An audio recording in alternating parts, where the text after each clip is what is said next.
میں حب الہی کو بسا لیا۔ اللہ کے ولی وہ ہیں جنہوں نے اپنے آپ کو اطاعت میں فنا کر دیا۔ اللہ کے ولی وہ ہیں جنہوں نے اپنے آپ کو عبدیت میں فنا کر دیا۔ اللہ کے ولی وہ ہیں جنہوں نے اپنا رخ دنیا سے ہٹا کر کے رب کریم کی بارگاہ میں بول دیا۔ قسم خدا کی رب کریم ارشاد فرماتا ہے لَهُمُ الْبُشْرَى فِي الْحَيَاةِ الدُّنْيَا وَفِي الْآخِرَةِ لَا تَبْدِيلَ لِكَلِمَاتِ اللَّهِ ذَلِكَ هُوَ الْفَوْزُ الْعَظِيمُ۔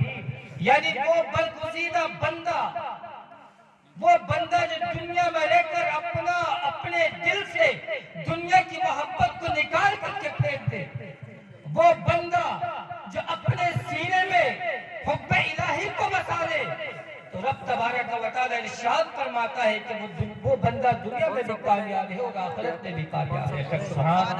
اسی کو رب کریم نے ارشاد فرمایا لا تبدیل لکلمات اللہ ذالک هو الفوز العظیم، کہ اللہ کے کلمات کو کوئی بدلنے والا نہیں، اور یہی سب سے بڑی کامیابی ہے۔ سامعین محترم غور کرنے کی بات ہے کہ جب اللہ تبارک و تعالی نے اپنے ولیوں کی پہچان کرانا چاہی، جب اللہ تبارک و تعالی نے اپنے ولیوں کا تعارف کرانا چاہا، جب اللہ تبارک و تعالی نے اپنے ولیوں کا انٹروڈکشن کرانا چاہا، تو سب سے پہلے اللہ سے بات شروع کی خبردار ہو جاؤ، ہوشیار ہو جاؤ۔ سامعین محترم سوچنے کی بات یہ ہے جب کوئی انسان دوسرے انسان کا تعارف کراتا ہے تو یہ نہیں کہتا کہ ہوشیار ہو جاؤ، یہ فلاں صاحب ہے، لیکن رب کریم نے جب اپنے نیک بندوں کو تعارف کرانا چاہا، جب اپنے اولیاء کرام کی پہچان کرانا چاہی، تو کیا ارشاد فرمایا خبردار ہو جاؤ کہ یہ میرے ولی ہیں، ان کو کوئی خوف اور ان کو کوئی غم نہیں۔ رب کریم جب تو نے ہم کو نماز کا حکم دیا تو تو نے پہلے سے ہم کو ہوشیار نہیں فرمایا۔ اے رب کریم جب تو نے ہمیں زکوٰۃ دینے کا حکم دیا تو پہلے سے ہم کو ہوشیار نہیں فرمایا۔ اے رب کریم جب تو نے ہم کو روزہ رکھنے کا حکم دیا تو پہلے سے ہوشیار نہیں فرمایا، بلکہ تو نے ارشاد فرمایا اقیموا الصلاۃ، نماز قائم کرو، بلکہ تو نے ارشاد فرمایا آتوا الزکاۃ، زکوٰۃ ادا کرو، بلکہ تو نے ارشاد فرمایا کہ ان لوگوں پر حج کرنا فرض ہے جو صاحب استطاعت ہے۔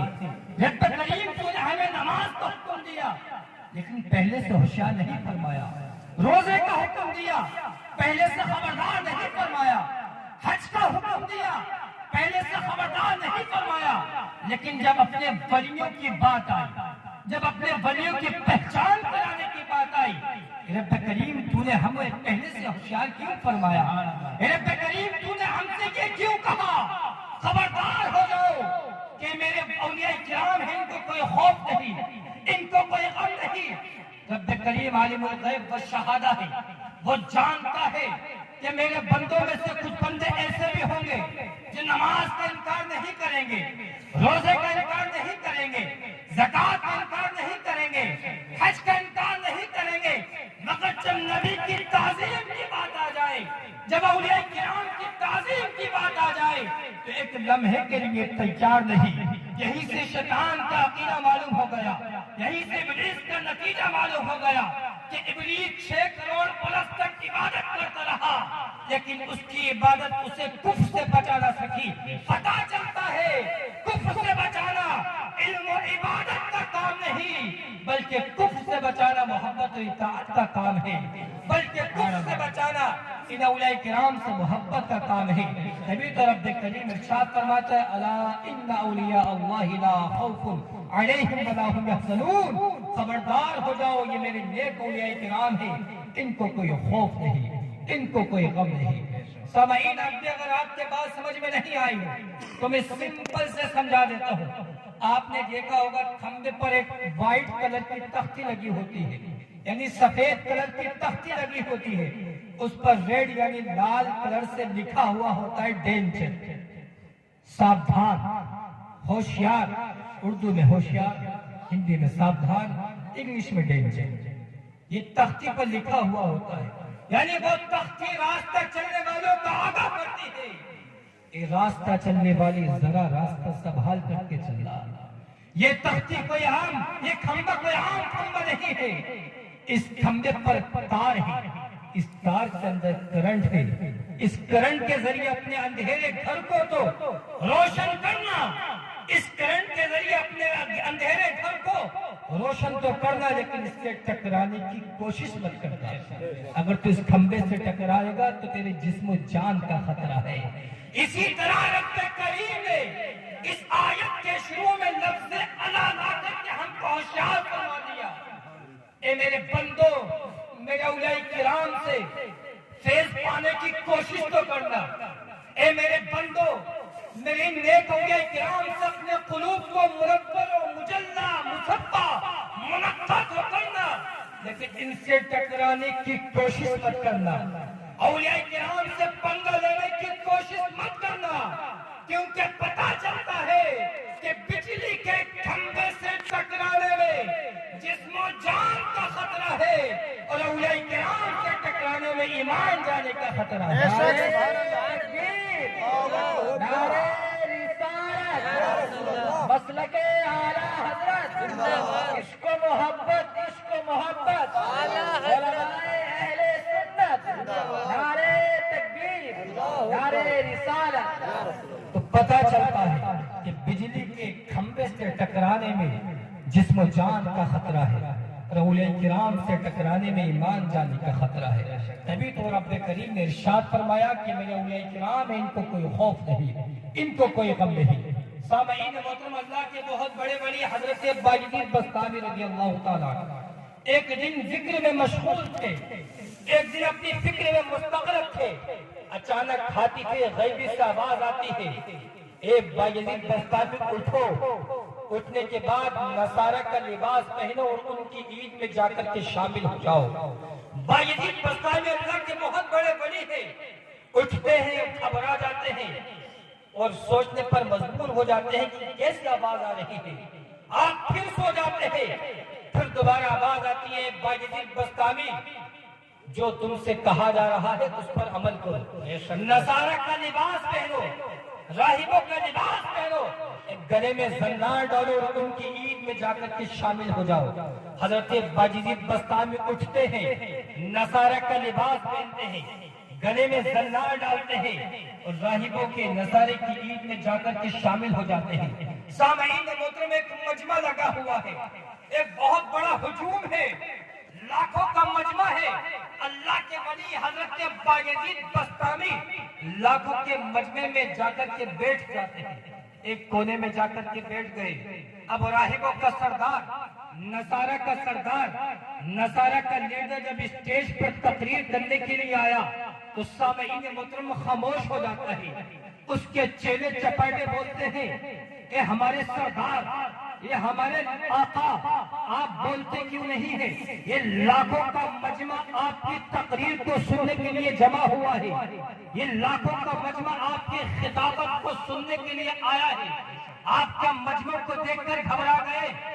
تو لیڈر جواب دیتا ہے، راہبہ کا سردار جواب دیتا ہے، سنو، میں کل بھی مقرر تھا، میں آج بھی مقرر ہوں، میں کل بھی اسپیکر تھا، میں آج بھی اسپیکر ہوں، میں کل بھی بولتا تھا، میں آج بھی بولتا ہوں، لیکن وجہ کچھ اور ہے۔ اس مجمع کے اندر کہیں محمد عربی کا غلام بیٹھا ہوا ہے جس نے میری زبان پر تالا لگا دیا ہے۔ اللہ پر کبیرہ، چیلے چپاٹے بولتے ہیں، حضور آپ کو حکم کیجئے گا، ہم اس کو پکڑ کر آپ کی بارگاہ میں پیش کر دیں گے۔ تو راہبوں کا سردار کہتا ہے، ارے سنو سنو، یہ اپنے نبی کے ایسے چاہنے والے ہوتے ہیں، ایسے ماننے والے ہوتے ہیں کہ اپنی یہ جان کی پرواہ نہیں کرتے، نہ اپنے مال کی پرواہ کرتے، نہ یہ دولت کی پرواہ کرتے، نہ یہ سر و زر کی پرواہ کرتے۔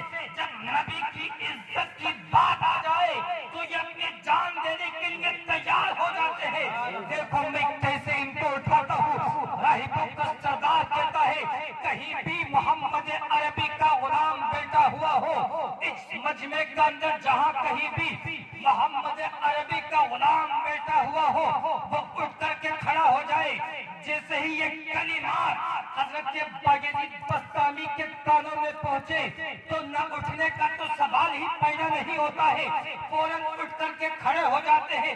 لاکھوں کا مجمع ہے، راہبوں کا سردار کہتا ہے اے باقی بستامی، جب تم یہاں پر آ ہی گئے ہو تو ہم تم سے کچھ سوالات کرنا چاہتے ہیں، اگر تم نے ہمارے سوالوں کے جواب دے دیے تو سمجھ لو یہ لاکھوں کا مجمع داخل اسلام ہو جائے گا، یعنی اسلام میں داخل ہو جائے گا۔ اگر تم نے ہمارے سوالوں کے جواب نہیں دیے تو تم قتل کے لیے تیار ہو جاؤ۔ سامعین محترم، کتنی بڑی چنوتی دی جا رہی ہے۔ حضرت بایزید بستامی رب کریم کی بارگاہ میں ہاتھ اٹھاتے ہیں، عرض کرتے ہیں اے رب کریم، ان نصارہ کو یہاں تک تو لانا میرا کام تھا، اب آگے پہنچانا، آگے بڑھانا تیرا کام ہے۔ ناظرین محترم، حضرت بایزید بستامی کہتے ہیں پوچھو کیا پوچھنا چاہتے ہو؟ اللہ پر کبیرہ ایسے سوالات تھے کہ آپ سنیں گے تو آپ کے بھی ہوش اڑ جائیں گے، آپ بھی ششدر رہ جائیں گے، آپ بھی حیران رہ جائیں گے۔ اتنے مشکل سوالات، اتنے خطرناک سوالات کہ جس کا جواب تو ذہن میں انسان کا آ ہی نہیں سکتا۔ بایزید بستامی کہتے ہیں پوچھو کیا پوچھنا چاہتے ہو؟ راہبوں کا سردار کہتا ہے میں یہ پوچھنا چاہتا ہوں، میرا پہلا سوال یہ ہے وہ ایک کیا ہے جس کے ساتھ دو نہیں؟ کہتا ہے میرا دوسرا سوال یہ ہے وہ دو کیا ہے جس کے ساتھ تین نہیں؟ کہتا ہے میرا تیسرا سوال یہ ہے وہ تین کیا ہے جس کے ساتھ چار نہیں؟ کہتا ہے میرا چوتھا سوال یہ ہے وہ چار کیا ہے جس کے ساتھ پانچ نہیں؟ کہتا ہے میرا پانچواں سوال یہ ہے وہ پانچ کیا ہے جس کے ساتھ چھٹا نہیں؟ وہ چھ کیا ہے جس کے ساتھ ساتواں نہیں؟ وہ سات کیا ہے جس کے ساتھ آٹھواں نہیں؟ وہ آٹھ کیا ہے جس کے ساتھ نواں نہیں؟ وہ نو کیا ہے جس کے ساتھ دسواں نہیں؟ وہ دس کیا ہے جس کے ساتھ گیارہواں نہیں؟ الغرض آپ سوچئے کتنے مشکل سوالات ہیں، ایسے سوالات کہ ہمارے دل و دماغ پر جواب آ ہی نہیں سکتا۔ اسی طرح کرتے کرتے 44 سوال ڈال دیے، لاکھوں کا مجمع ہے۔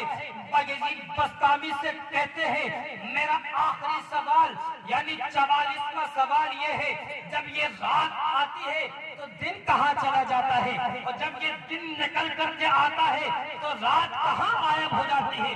اللہ پر کبیرہ 44 سوال ڈال دیے، لاکھوں کا مجمع لگا ہوا ہے۔ بایزید بستامی کے ہاتھ اللہ کی بارگاہ میں اٹھے ہوئے ہیں، رب کریم کی بارگاہ میں دعا کر رہے ہیں اے رب کریم، یہاں تک تو لانا میرا کام تھا، اب آگے بڑھانا تیرا کام ہے۔ آپ اللہ کا نام شروع لے کر کے جواب دینا شروع کرتے ہیں اے سردار سن لے، تیرا پہلا سوال یہ تھا وہ ایک کیا ہے جس کے ساتھ دوسرا نہیں؟ تو آپ اس کا جواب دیتے ہیں اشہد ان لا الہ الا اللہ وحدہ لا شریک لہ میں مولا تبارک و تعالی کی ذات ہے جس کے ساتھ کوئی دوسری ذات شریک نہیں۔ کیا جواب دیا کہ وہ ایک کیا ہے جس کے ساتھ دو نہیں؟ کتنا اچھا جواب ہے کہ وہ تو اللہ تبارک و تعالی کی ذات ہی ہے جس کے ساتھ کوئی دوسری ذات شریک نہیں۔ آپ کہتے ہیں تیرا دوسرا سوال یہ تھا وہ دو کیا ہے جس کے ساتھ تین نہیں؟ آپ اس کا جواب کلام پاک کی روشنی میں دیتے ہیں، کہتے ہیں کلام پاک اٹھا کر کے دیکھ 15واں پارہ سورہ بنی اسرائیل رکوع نمبر 1 غالباً آیت نمبر 6 7 یا 8 اللہ تبارک و تعالی ارشاد فرماتا ہے وَجَعَلْنَا اللَّيْلَ وَالنَّهَارَ آیَتَيْنِ کہ ہم نے رات اور دن کو دو نشانیاں بنایا جس کے ساتھ تیسری کوئی نشانی موجود نہیں۔ کون سا پارہ؟ 15واں پارہ رکوع نمبر 1 سورہ بنی اسرائیل وَجَعَلْنَا اللَّيْلَ وَالنَّهَارَ ہم نے رات کو بنایا، والنہار اور دن کو بنایا کیا؟ آیتین دو نشانیاں جس کے ساتھ کوئی تیسری نشانی موجود نہیں۔ آپ نے اس کا تیسرا سوال کا جواب بھی دیا، آپ نے کہا تیرا تیسرا سوال یہ تھا وہ تین کیا ہے جس کے ساتھ چار نہیں؟ کہا عرش پر سے قلم۔ آپ نے کہا تیرا چوتھا سوال یہ تھا وہ چار کیا ہے جس کے ساتھ پانچواں نہیں؟ آپ نے اس کا جواب دیا وہ چار آسمانی کتابیں ہیں، توریت، زبور، انجیل و کلام مقدس، جس کے ساتھ آسمانی پانچویں کوئی کتاب نہیں۔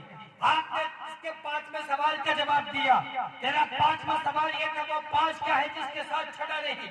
اس کا جواب دیتے ان الصلاۃ کانت علی المؤمنین کتابا موقوتا، اور 21ویں پارے میں وحین تصبحون وحین تظہرون او کما قال اللہ تبارک و تعالی، کہ وہ 5 ٹائم کی فرض نماز ہے جس کے ساتھ چھٹی ٹائم کی کوئی فرض نماز ہی نہیں۔ فجر، ظہر، عصر، مغرب اور عشاء، کہا 5 ٹائم کی فرض نماز ہے جس کے ساتھ چھٹی فرض نماز کوئی ہے نہیں۔ آپ نے کہا تیرا چھٹا سوال یہ تھا وہ 6 کیا ہے جس کے ساتھ 7واں نہیں۔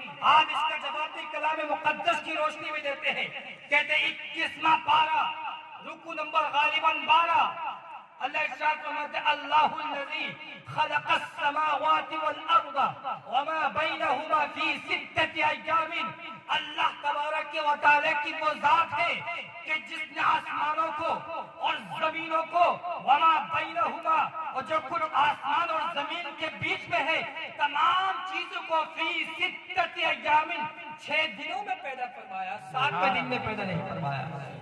کتنے فی 6 ایام 6 دنوں میں پیدا فرمایا۔ آپ نے کہا تیرا 7واں سوال یہ تھا وہ 7 کیا ہے جس کے ساتھ 8 نہیں۔ اس کا جواب بھی کلام پاک کی روشنی میں دیتے ہیں، 29واں پارہ سورہ ملک رکو نمبر 1 میں رب کریم ارشاد فرماتے ہیں الذی خلق 7 سماوات طباقا، رب کریم کی وہ ذات ہے کہ جس نے 7 آسمان بنائے، 8واں آسمان نہیں بنایا۔ آپ نے کہا تیرا 8واں سوال یہ تھا وہ 8 کیا ہے جس کے ساتھ 2 نہیں، کہا اللہ ارشاد فرماتا ہے، اس کا جواب بھی کلام مقدس کی روشنی میں، کہا سورہ حاقہ 29واں پارہ اللہ ارشاد فرماتا ہے والملک علی ارجائها ويحمل عرش ربک فوقهم یومئذ ثمانیہ، عرش اعظم کو اٹھانے والے 8 فرشتے ہیں جن کے ساتھ نوا کوئی فرشتہ موجود ہے۔ آپ نے اپنے تمام سوالوں کے جواب دیے۔ آپ نے کہا تیرا 9واں سوال یہ تھا وہ 9 کیا ہے جس کے ساتھ 10 نہیں۔ اس کا جواب بھی کلام مقدس کی روشنی میں 19واں پارے کے اندر رب کریم ارشاد فرماتا ہے وَكَانَ فِي الْمَدِينَةِ 9 رَهْطٍ يُفْسِدُونَ فِي الْأَرْضِ، قوم سمود کے اندر 9 لوگ تھے جنہوں نے فساد مچایا، ان کے ساتھ 10واں کوئی نہیں تھا۔ الغرض آپ نے تمام سوالوں کے جواب کلام مقدس کی روشنی میں دیے۔ آپ نے کہا تیرا 44واں سوال یہ تھا جب یہ رات آتی ہے تو دن کہاں چلا جاتا ہے؟ آپ جواب دیتے ہیں جب یہ رات آتی ہے تو دن اللہ کے علم میں جا کر کے پوشیدہ ہو جاتا ہے، اللہ کے علم میں جا کر کے چھپ جاتا ہے، اور جب دن نکل کر کے آتا ہے تو رات اللہ کے علم میں جا کر کے چھپ جاتی ہے۔ اللہ کبیرہ لاکھوں کے مجمع میں آپ نے 44 سوال کے جواب بیک وقت بیک مجلس میں دے دیے۔ راہبوں کا سردار حیرت میں پڑ گیا، مجمع گھبرا گیا۔ آپ نے کہا سردار تو نے مجھ سے 44 سوال کیے، میں نے تیرے 44 سوالوں کا جواب بیک وقت دیا، میں تجھ سے ایک کوشچن کرنا چاہتا ہوں۔ I have one question، میرے پاس ایک سوال ہے، بتا مفتاح الجنت و مفتاح السماوات، جنت کی چابیاں کیا ہے، آسمان کی چابیاں کیا ہے؟ اتنا کہنا تھا پریشان ہو جاتا ہے۔ اس کے ماننے والے چیلے چپاٹے بولتے ہیں حضور آپ نے بایزید بسطامی سے 44 سوال کیے، انہوں نے بیک مجلس میں 44 سوالوں کے جواب اتنے بڑے مجمع میں دے دیے، آپ کے پاس ایک سوال کا جواب نہیں، آپ جواب کیوں نہیں دیتے؟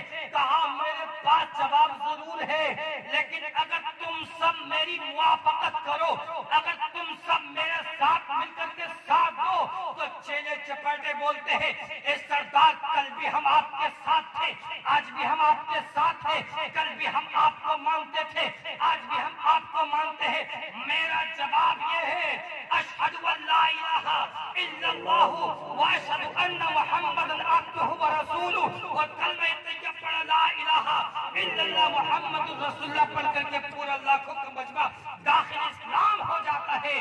نبی تو کسی شاعر نے کہا ہے آج بھی ہو جب رحیم سے ایما پیدا آپ کر سکتے ہیں انداز گل ستا پیدا. اسی کو رب کریم نے ارشاد فرمایا ہے الا ان اولیاء اللہ لا خوف علیہم ولا هم یحزنون. خبردار میرے اولیاء کرام کو نہ کوئی خوف ہے نہ کوئی غم ہے.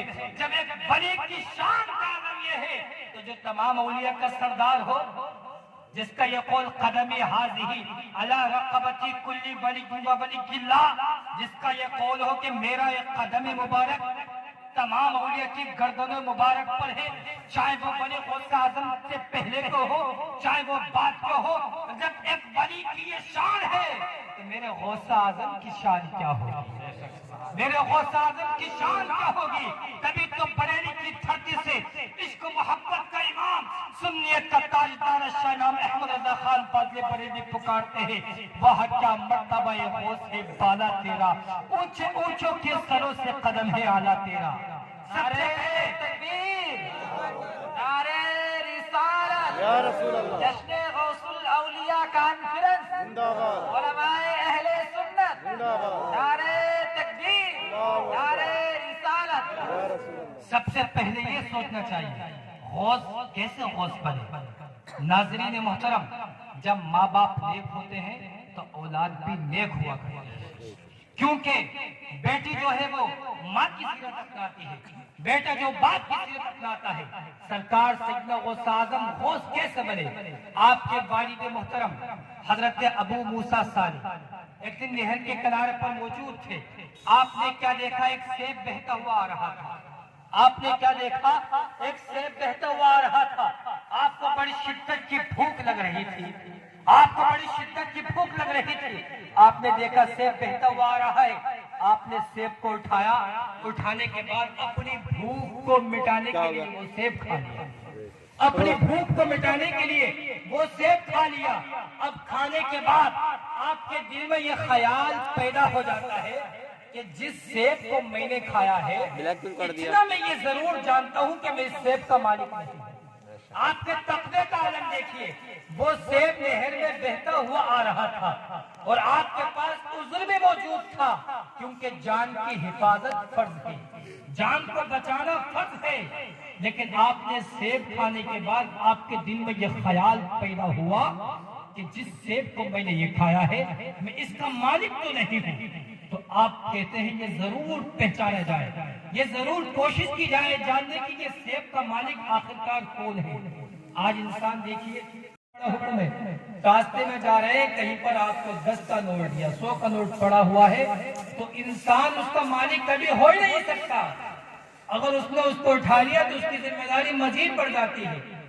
کیا تب تک 40 سال تک اعلان کرے گا، یا اگر یہ اعلان نہ کر سکے تو وہ صدقہ کر دے، لیکن پھر بھی دل میں یہ نیت رکھے کہ جس کسی کا بھی یہ نوٹ ہو اگر وہ مجھ سے مطالبہ کرے گا تو میں اس کو ضرور دوں گا. آج کے معاشرے میں یہ چیز دیکھنے ملتی ہے. انسان تو یہ سوچتا ہی نہیں ہے، راستے میں جا رہا کچھ بھی مل جائے تو اس کو چپکے سے اپنی جیب میں رکھ لیتا ہے، جو ہوگا دیکھا جائے گا. لیکن ادھر سرکار غوث اعظم کے والد محترم کا مقام دیکھیے، تقوی دیکھیے، آپ کی پرہیزگاری دیکھیے. آپ نے سیب کھا لیا، سیب کھانے کے بعد آپ کے دل میں یہ خیال پیدا ہوا کہ جس سیب کو میں نے کھایا ہے میں اس کا مالک نہیں ہوں. بہت تیزی کے ساتھ میں اپنی تقریر کو ختم کر رہا ہوں.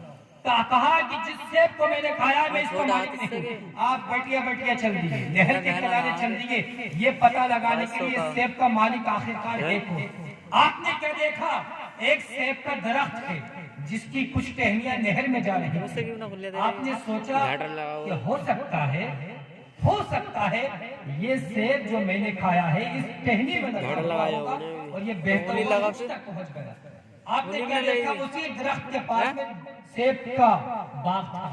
آپ اسی باغ میں داخل ہو جاتے ہیں اور باغ کے مالک سے کہتے ہیں، باغ کا مالک بھی اللہ کا ولی کو پہچانتا ہے، باغ کا مالک بھی اللہ کا ولی. آپ جا کر کے کہتے ہیں اے باغ کے مالک، دراصل بات یہ ہے میں نہر کے کنارے آ رہا تھا، مجھے بڑی شدت کی بھوک لگ رہی تھی، میں نے کیا دیکھا ایک سیب بہتا ہوا آ رہا ہے، میں نے اس کو اٹھا کر کے کھا لیا. میرا غالب گمان یہ ہے کہ کہ وہ سیب جو ہے وہ آپ کے باغ کا ہے، آپ مالک ہے۔ تو باغ کا مالک کہتا ہے تو میں کیا کروں، مالک کو تو میں کیا کروں، کھا لیے تو کوئی بات نہیں، کھا لیے تو کوئی بات نہیں۔ کہا بات کچھ نہیں ہے لیکن آپ مجھے معاف کر دیجیے، آپ مجھے معاف کر دیجیے۔ بلی نے بلی کو پہچانا، کہا اچھا معاف کرانے کے لیے آئے، اپنی غلطی کو معاف کروانے کے لیے آئے۔ کہا جب اپنی غلطی کو معاف کرانے کے لیے آئے ہیں تو ہم اس طرح معاف نہیں کریں گے، بلکہ آپ کو 12 سال ہماری باغ کی رکھوالی کرنا پڑے گا۔ آج اگر کسی کو پیسے مل جائے اس پر اور پتہ چل جائے یہ فلاں صاحب کا ہے اور وہ چلا جائے لینے کے لیے اور یہ کہہ دیا جائے کہ بھائی غلطی ہو گئی، تو وہ اگر معاف نہیں کرے گا تو سمجھو پیسے رکھ کے لے کر آ جائے۔ لیکن سرکار کو صادم کے والد محترم نے سے کہا کہ 12 سال آپ کو باغ کی رکھوالی کرنا پڑے گی۔ آپ نے وہ شرط قبول کر لی، آپ نے کہا مجھے منظور ہے 12 سال باغ کی رکھوالی کرے گا، لیکن 12 سال کے بعد میری غلطی کو ضرور معاف کر دے گا۔ آپ رکھوالی کرنا شروع کر دی، کچھ سال گزر جاتے ہیں تو کچھ مہمان تشریف لے کر آئے، تو باغ کے مالک نے کہا سرکار سیدنا غوث اعظم کے والد سے کہ مہمان تشریف لائے، کچھ سیب توڑ کر کے لے کر آؤ۔ آپ جاتے ہیں، سیب توڑا، دسترخوان پر رکھ دیا، رکھنے کے بعد جب مہمانوں نے وہ سیب کھائے، سیب نکلے کچے۔ کہا باغ کے مالک نے کہا آپ کو اتنے سال باغ کی رکھوالی کرتے ہوئے ہو گئے، ابھی تک آپ یہ نہیں سمجھ سکے کہ سیب کے کون سا سیب کچا ہوتا ہے، کون سا سیب پکا ہوتا ہے۔ ابھی تک آپ کو یہ نہیں معلوم چل سکا کہ کون سا سیب کچا ہے، کون سا سیب پکا ہے۔ تو سرکار سیدنا غوث اعظم کے والد محترم جواب دیتے ہیں، باغ کے مالک سنو، یا عبداللہ سمعی سنو، کہ جب سے میں نے تمہارے باغ کی رکھوالی کی ہے، آج تک میں نے اپنی نگاہ کو ان سیبوں کی طرف اٹھا کر کے نہیں دیکھا ہے۔ میں نہیں چاہتا کہ میری نگاہ ان سیبوں کی طرف دوبارہ پڑے اور میرا دل للچائے اور میں دھوکے سے پھر سے سیب کھا جاؤں، پھر مجھے اس سے بڑی ویڈیو قبول کرنا پڑے گا۔ تو کہا اچھا تو 12 سال پورے ہو گئے۔ کہا میرے 12 سال پورے ہو گئے، میری غلطی کو معاف کر دو، بہت سال ہو گئے۔ کہا تمہاری غلطی اس طرح معاف نہیں کی جائے گی، ایک شرط اور ہے میری ایک شرط اور ہے، وہ شرط اگر تم نے قبول کر لی تب تمہاری غلطی کو معاف کر دیا جائے۔ کہا کون سی شرط ہے؟ کہا میری ایک بیٹی ہے، میری ایک بیٹی جس کو آنکھوں سے دکھتا نہیں اور جو کانوں سے سنتی نہیں، جو منہ سے بولتی نہیں، جو پاؤں سے چلتی نہیں، اس سے تمہیں شادی کرنی۔ یہ تو زندگی کا مسئلہ ہے۔ 12 سال کی رکھوالی کر لی۔ سامعین محترم، کوئی بھی انسان ہوتا یہ تو سوچتا نہیں، لیکن آپ نے کہا اچھا، کہا تب میری غلطی کو معاف کریں گے اگر میں نے یہ بھی شرط قبول کر لی۔ آپ نے اپنی زندگی کی پرواہ نہیں کی، آپ نے یہ نہیں سوچا میں کیسے زندگی گزاروں گا اس کے ساتھ کہ جس کی آنکھیں نہیں ہیں، جس کو دکھائی نہیں دیتا، جو سنتی نہیں، جو بولتی نہیں، جو پاؤں سے اپاہج ہے، میں کیسے زندگی گزاروں گا۔ آپ نے اس چیز کو نہیں سوچا، بلکہ آپ نے کہا مجھے یہ شرط بھی منظور ہے لیکن میری غلطی کو ضرور معاف کر دیں۔ آپ کا نکاح کرا دیا گیا۔ 5 منٹ کے بعد چالو کر دی گئی بیوی کے پاس گئے تو آپ نے اپنے ماتھوں کی نگاہ کٹ گئی؟ کیا دیکھا کہ باغ کے مالک نے تو یہ کہا تھا آدھا گھنٹے کی ہو گئی ہوگی نا، آدھے گھنٹے کی ہو گئی ہوگی، آدھے گھنٹے کی رہے گی بس۔ دیکھ بھی رہی ہے، آپ نے کیا دیکھا وہ آنکھوں سے، وہ کانوں سے سن بھی رہی ہے، آپ نے کیا دیکھا وہ منہ سے بول بھی رہی ہے، آپ نے کیا دیکھا وہ پاؤں بھی صحیح سلامت ہے، بے ہوش ہو جاتے ہیں۔ صبح اٹھنے کے بعد باغ کے مالک عبداللہ سومئی سے کہتے ہیں آپ نے مجھ سے جھوٹ بولا، آپ نے تو مجھ سے یہ کہا تھا میری بیٹی آنکھوں سے دیکھتی نہیں، میری بیٹی کانوں سے سنتی نہیں، منہ سے بولتی نہیں، پاؤں سے چلتی نہیں، لیکن مسئلہ برعکس ہے، وہ آنکھوں سے دیکھ بھی رہی ہے، کانوں سے سن بھی رہی ہے، منہ سے بول بھی رہی ہے، پاؤں سے اپاہج بھی رہی ہے۔ تو باغ کا مالک جواب دیتے ہیں ابو موسیٰ صالح سنو، میں نے کل بھی سچ کہا تھا اور آج بھی سچ بول رہا ہوں، میرا مطلب یہ تھا آنکھوں سے نہیں دیکھتی ہے، اس کا مطلب یہ تھا کہ جب سے میری بیٹی پیدا ہوئی ہے تب سے لے کر آج تک میری بیٹی نے اپنے ان نکاحوں سے